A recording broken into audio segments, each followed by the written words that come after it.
Assalamualaikum warahmatullahi wabarakatuh. Halo sahabat biologi, ketemu lagi di channel You Berbagi. Nah, video ini merupakan video part yang keempat mengenai pembahasan soal kisi-kisi biologi untuk PSAT. Baiklah adik-adik, kita mulai pembahasannya. Nah, ini ada indikator soal. Disajikan gambar dan pernyataan hasil rongsen paru-paru. Peserta didik mampu menentukan jenis penyakit pada sistem pernapasan yang diakibatkan oleh infeksi. Nah, petunjuknya, pelajari gangguan pernapasan yang disebabkan oleh infeksi seperti difteri, faringitis, pilek, sinusitis, pneumonia, tuberkulosis, dan juga sianosis. Nah, berikut adalah penjelasannya. Difteri, penyakit yang disebabkan oleh bakteri Corynebacterium diphtheri dengan gejala sakit tenggorokan, sulit bernapas dan menelan, mengeluarkan lendir dari mulut dan hidung, demam, serta pembengkakan kelenjar getah bening.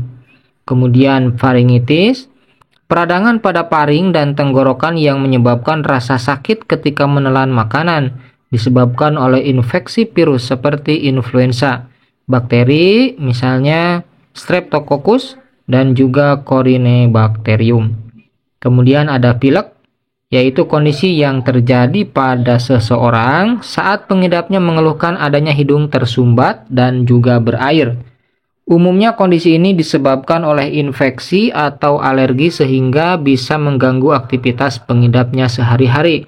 Penyebabnya yaitu infeksi virus pada saluran pernapasan bagian atas yang disebabkan oleh virus. Kemudian ada pneumonia, yaitu peradangan paru-paru yang diakibatkan oleh infeksi bakteri, virus, dan juga jamur, sehingga alveolusnya ini berisi cairan yang berlebihan.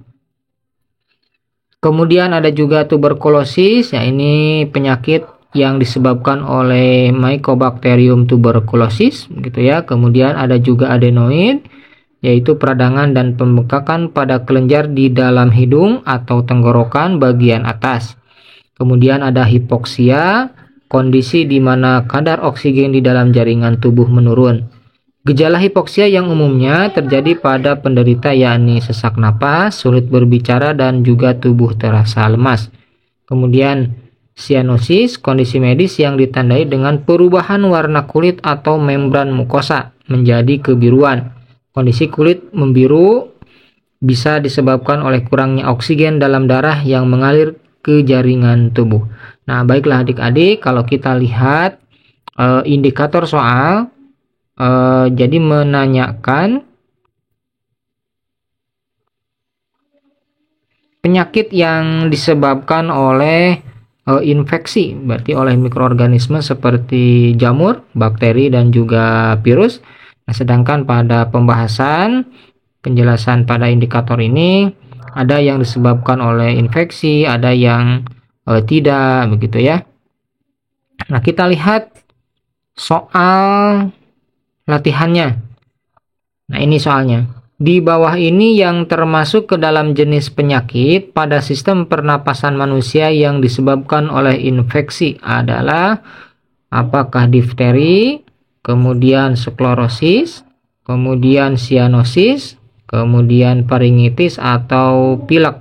Nah, berdasarkan pembahasan yang tadi kita di awal, bahwa penyakit pernapasan yang disebabkan oleh infeksi difteri, begitu ya, difteri jadi termasuk ke dalam sistem pernapas atau gangguan sistem pernapasan yang disebabkan oleh infeksi, begitu ya. Nah, ini kemudian yang berikutnya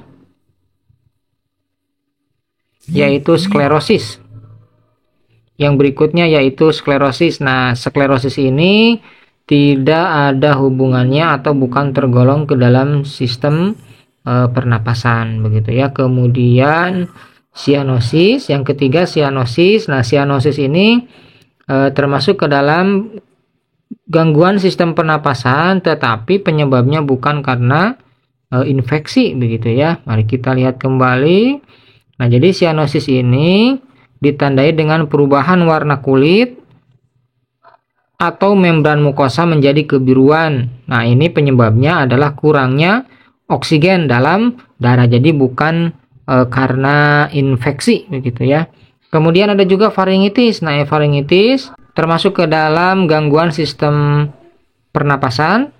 Nah, peradangan pada paring dan tenggorokan yang menyebabkan rasa sakit. Nah, ini penyebabnya bisa disebabkan oleh infeksi baik itu virus ataupun bakteri. Jadi faringitis tergolong ke dalam penyakit yang disebabkan oleh infeksi gitu ya. Kemudian yang terakhir adalah pilek.